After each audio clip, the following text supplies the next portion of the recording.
प्रजापती पद दिलं होतं. प्रजापती पद दिल्यामुळं सृष्टी वाढलेली नव्हती, सृष्टीचं काहीच नव्हतं. त्यामुळे प्रजा उत्पत्तीचं काम करायचं दक्षाकडे होतं. आणि त्यावेळेस तप करायला सांगितलं. तप करायला सांगितल्यानंतर तप केल्यानंतर देवी प्रसन्न झाली. देवीचं तप करायला सांगितलं.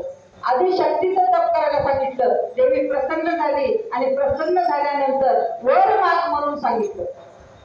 वर माग म्हणून सांगितल्यानंतर त्यावेळेस दक्षाने सांगितलं, काहीच नाही माते, तू माझ्या पोटी मुलगी होऊन जन्माला यावं एवढीच एक अपेक्षा आहे.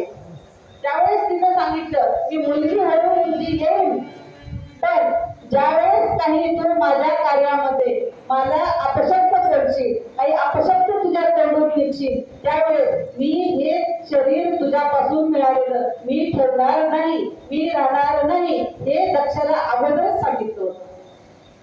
वचन दिली, वचन घेतली. त्यावेळेस खोटा दिला, होणार नाही असं. पण माणसाचं तसंच असतं, होणार नाही म्हटलं पण माणूस त्याच्यामध्ये विसरून जातो आणि पुन्हा जे घडणार आहे ते शेवटी घडतं. विसरून गेला आणि विसरून गेल्यानंतर पुन्हा सृष्टी निर्माण करायला सुरुवात केला आणि सुरुवात केल्यानंतर प्रत्येक कल्पात आणि प्रत्येक सर्गामध्ये मी